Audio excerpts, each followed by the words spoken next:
Hey, how's it going? Welcome to a video about a game that is so old. The last major update was in November of 2015. It is now July of 2018 as I'm making this video, and you can see that update back then was good, but I just wanted to give you an idea of how late I am to this particular party. The good news is it is a party. I do like this game a lot, otherwise I wouldn't be making a video, and I want to get right to it very quickly here, but I do want to point out that there is multiplayer for this game also. I haven't tried it myself, but I did joined a community through the PS4, and there are people still playing this online, getting games together, so that's good, but I haven't tried that yet. But if you select new game, you have the choice of a campaign, and I want to show you the beginning of this campaign. The story takes place in the region around Constantinople in the year 1050. It will take you through all features of the game, after which it will be converted into an open game.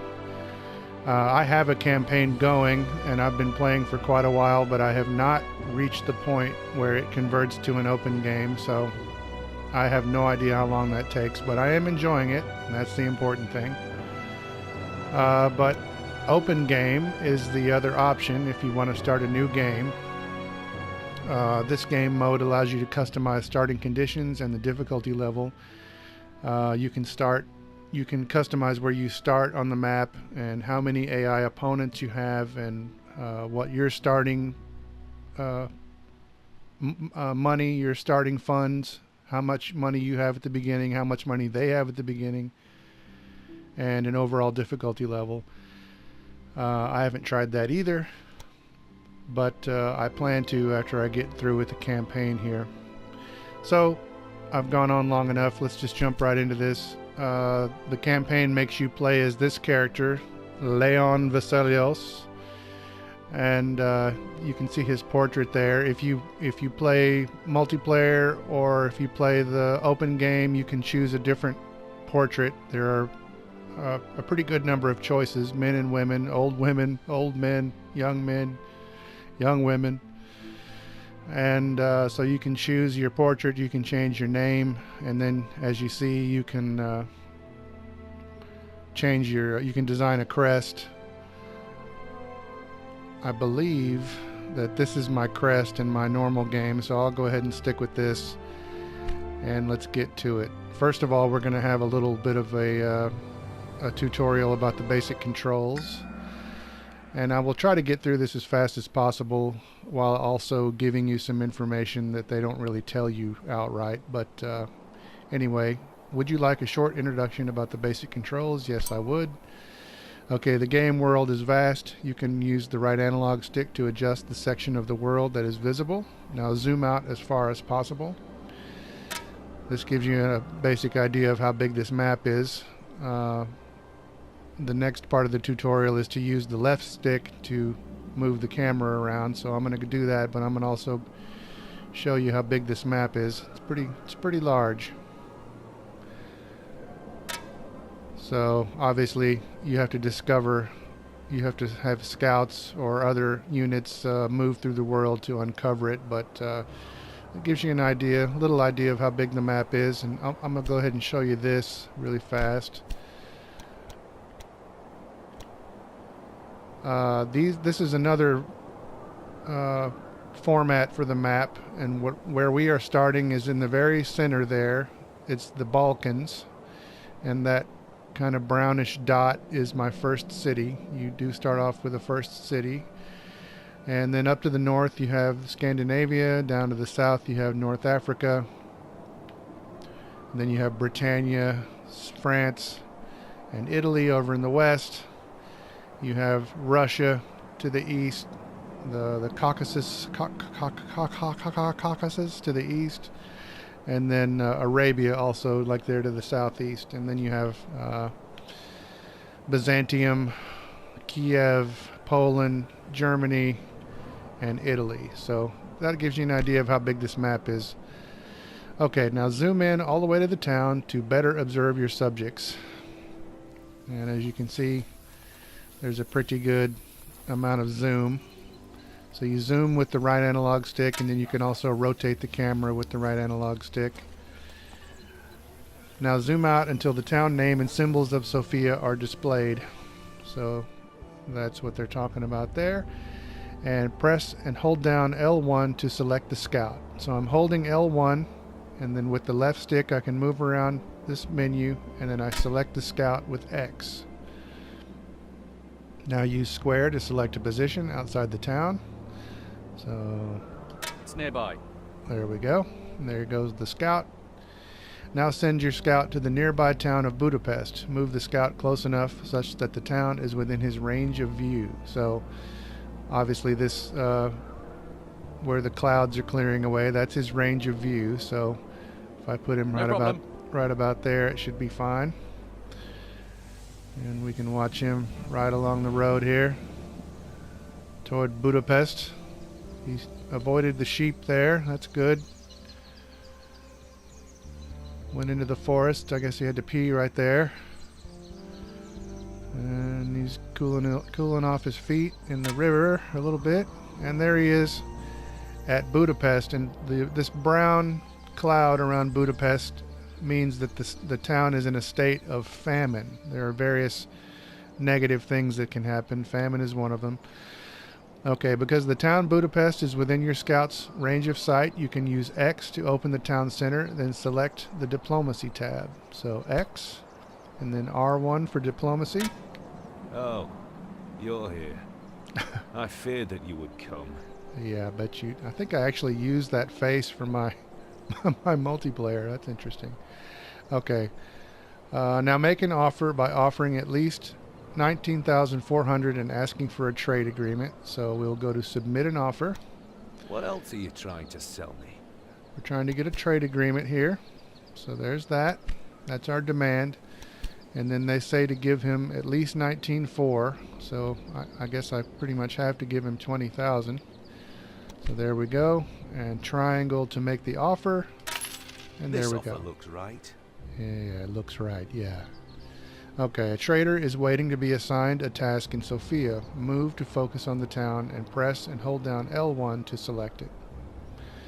Okay, so we'll go back to Sofia. Hold down L1 again. Use the left stick again to select the trader with X. In each town there are several buildings in which you can perform important actions. You can access them all via the town dialog. Select the town to open this dialog. Okay, so the trader is under my control, so I press X. It shows this menu, and this dialog provides you with information on the town. This is where you can configure your commodities production, check the stock of commodities in the town, and carry out trade, provided you have selected a trader in the town. Now have a look at the various areas. So you can use L1 and R1 to move through these tabs. This is an overall view here, and then we have production, trade, which shows you your inventories basically. We have a lumber yard, we've got bricks, we've got fruit, and we've got wheat. This game kind of reminds me of the Settlers of Catan, if you've ever heard of that board game. I'm not a huge fan of board games, but I do like that one a lot. And this game sort of reminds me of that. Then we have your consumption levels, I guess how much is being produced versus how much is being consumed. And then you have a summary for all the towns. Now it says all larger dialogues have a small info eye in the top left. When this symbol appears, press L2 and hover the selection circle over it to display additional information. So you have to hold down L2, and then you can move this around with your left analog. These are all the various commodities that can be produced. So you see right there, very important, we can produce beer and we can produce wine. But then if you're near the ocean, or you can fish, or probably near a river also, you can fish, and there's honey and there's salt and there's animal fur. But if we go up here to this eye, which is what they want us to see, you can see on the right there that it gives you a longer description of what these various tabs will display. I'm not going to read all of that, but you can see that it gives you a little bit more info. You can trade commodities between town and trader. So go to the trade tab. And they want us to purchase 50 barrels of bricks. So there are the bricks. You can move the purchase line with the left analog stick, left and right, for small increments, or you can go up and down with the left analog stick to go bigger increments. So there's 50. In accordance with the principle of supply and demand, the price will increase when the commodity is in short supply. The stock bars next to the commodities indicate the available stock. And those are those barrels there. That's the stock bar. Now close the town dialog and sell the commodities in a town. Okay. Now send your traders to Budapest by moving to focus on this town and pressing square. All right, I will. Happy to oblige. And there goes the trader. The trader will stick to the road, and you can see he's got one little cart there. It's possible to add more carts to the trader, which I will be showing you a little bit later on. Now it says you can also press R2 to increase the game speed. So this is what they consider normal, game speed 1, and if you hold down R2, it speeds up to 10 times speed, so you can move your trader along a little faster. You can see another trader went into Budapest there, and now he left, so there's something over here. So here comes my trader into town in Budapest. They're still in a state of famine. Looks like maybe my trader should have brought some cheeseburgers instead of some bricks, but I'm just going to follow the directions here. Okay, now open the town dialog for Budapest and sell to 50 barrels. So we open the dialog, go to trade, sell to 50 barrels, and there we go. You can set the overall game speed in the options menu. Select a lower speed so that you do not overlook anything while considering your next move. So press options, and then at the very top, by default it's on speed 1, but they want us to put it on 0.1 for this little tutorial thing here. I prefer actually having it on 0.5. That just seems like a normal speed to me when I'm playing the game, so 0.5.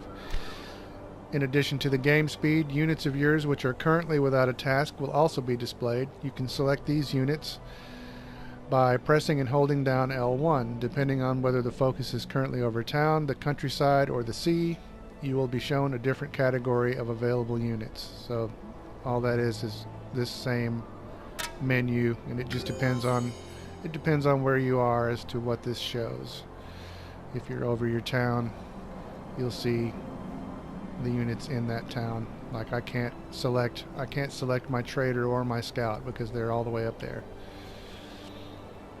Okay, two more things before we end this short introduction. In the game tips window, you will find all information on the establishment of your empire.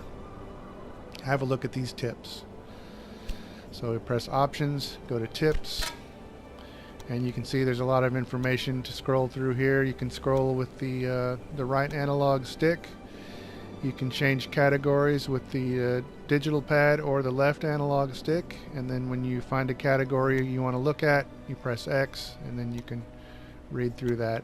And as you can see, this game is got a lot of information to absorb and process.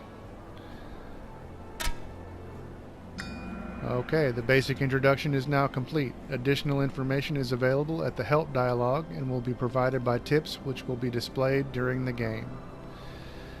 Now I'm going to end this video right here because I know that as soon as I press OK, a movie is going to play. The story will begin, so I'm going to start the next video at that point. So thanks for watching, and check out the next video.